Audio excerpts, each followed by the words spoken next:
You ask Tiger to solve. This deals with linear equations with one unknown. The final result is x equals -58. Let's solve it step by step. Swap sides. Group all constants on the right side of the equation. Add 21 to both sides. Simplify the arithmetic.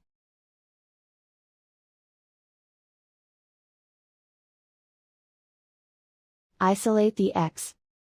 Multiply both sides by inverse fraction 2 over -1. Group like terms. Multiply the coefficients. Simplify the arithmetic.